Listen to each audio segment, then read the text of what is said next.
First off, nigga, let me load my pistol. Flock sneak, this my don't want no issue.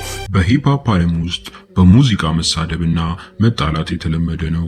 ነገር ግን አንዳንዶች ነገሩን ከሙዚቃ አልፈው በቁም ነገር ይወስዱታል። በዚያም ስቱዲዮ ውስጥ የተጀመረው ጸብ ወደ ጎዳና ወጥቶ በደም ይደመደማል። በዛሬው ዲስትራክ ምክንያት ህይወታቸውን ያጡ 4 ታዋቂ ራፐሮችን እንመለከታለን። አንደኛ ከኦጂማንን ጀምር። አንዳንዶች እሱ ታዋቂ ራፐር አይደለም ሊሉ ይችላሉ። ነገር ግን ይህ ሰው በሂፕሆፕ ታሪክ ውስጥ እጅግ አስፈሪ የሚባል ዲስትራክ ለቆ ነበር። የሙዚቃውም ርዕስ ትሩዝ ይሰኛል። ይህ ሙዚቃ ተራ ስድብ አልነበረም፣ የራሱን ሞት የጠራበት መንገድ እንጂ።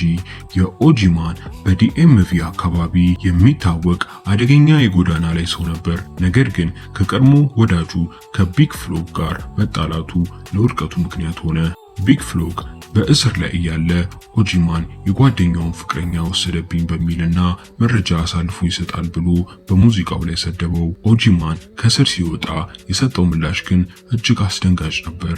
በተገደለው የቢግ ፍሎግ የቅርብ ጓደኛ መቃብር ላይ ቆሞ ቪዲዮውን እዚያው መቅረጽና ፎቶውን በእሳት ማቃጠል እጅግ ከባድ ዲስትራክ ለቀቀ። ታዋቂው የሂፕሆፕ ተቺ ዲጄ አካዳሚክስ ይህ ሙዚቃ እጅግ ሰይጣናዊ ሲል ገልጾታል። ፍጻሜውም ደግሞ በሰኔ 2016 ኦጂማን በዋሽንግተን ዲሲ ወደሚገኘው አንድ ፓርቲ እንዲመጣ ጥሪ ተደረገለት። እንደደረሰም አንድ የታጠቀ ሰው አቅራቢያው በመምጣት ያለምንም ውይይት በርካታ ጥይቶችን ተኩሶ ሕይወቱን አጠፋው። Police say a Hampton University student fell to his death in Richmond early Friday morning. The body of 19-year-old Christopher Smith was found around 2:30 below the I-64 eastbound Shaco Valley Bridge. ሁለተኛ ደረጃ የምንመለከተው ደግሞ ጂመኒ በመስከረም 2017 የሉዚያና ራፐር ጂመኒ ከስቱዲዮ ሲወጣ ተደብቆ በጠበቀው ገዳይ በጥይት ተደበደበ። መረጃዎች እንደሚጠቁሙት የግድያውን ትዕዛዝ የሰጠው በልጅነት ጓደኛው አሁን ታዋቂ በሆነው ራፐር ኤንቢ ያንግ ቦይ ነው። ጂመኒና ኤንቢ ያንግ ቦይ አብሮ ያደጉና በአንድ ቡድን ውስጥ የዘፈኑ ነበሩ። ነገር ግን ጂመኒ ከያንግ ቦይ እህት ጋር የነበረው ግንኙነት በቃለ መጠይቅ ላይ ይፋ ማድረጉን ያንግ ቦይ እጅግ አበሳጨው። ከዚያም ጂመኒ ኢንዱስትሪ የተሰኘውን ዲስትራክ ለቀቀ። በዘፈኑም ላይ የያንግ ቦይ እህትና ቤተሰብ የሚሳደቡ ቃላቶችን ተጠቀመ። ይህ ዘፈን በወጣ በወሩ ጂመኒ ተገደለ። Baton Rouge police are looking into a deadly shooting that claimed the life of a local rapper. Police say someone shot and killed 22-year-old Garrett Burton on Dallas Street around 1:20 last night. Who's the murder captain, man? Everybody needs to straighten up right now. They see what happened right here with G Money, bro. It's so real. If a person don't realize it, man, everybody down here in this world need to love each other, bro. በሶስተኛ ላይ የምንመለከተው ኤፍቢጂ ደርክ ነው። በሐምሌ 2020 የቺካጎ ራፐር ኤፍቢጂ ደርክ ዴድ ቢች የተሰኘውን ዘፈን ለቀቀ። ይህ ዘፈን በቺካጎ ሂፕሆፕ ታሪክ ውስጥ እጅግ አደገኛው ዲስትራክ ነበር። በዘፈኑም ላይ የሞቱትን የተፎካካሪ ቡድን አባላት ስም እየጠራ አፌዘባቸው። ቺካጎ በሁለት ታላላቅ የጎዳናዎች ቡድን መካከል በሚደረግ የደም አፋሳሽ ጦርነት የምትታወቅ ናት። ደክ የአንዱ ቡድን አባል ሲሆን ከኪንግ ቮን እና ከሊል ድርክ ጋር የከረረ ጠላትነት ነበረው።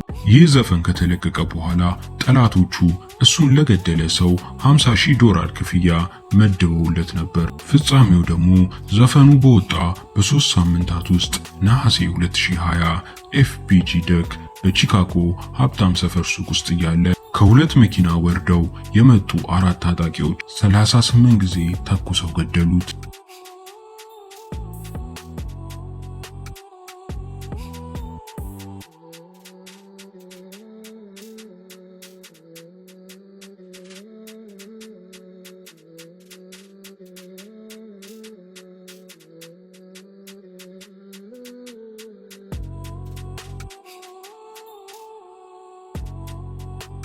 በአራተኛ ደግሞ የምንመለከተው ቱፓክ ሻኩር I'm a self-made millionaire, thug living out of prison, pistols in the air.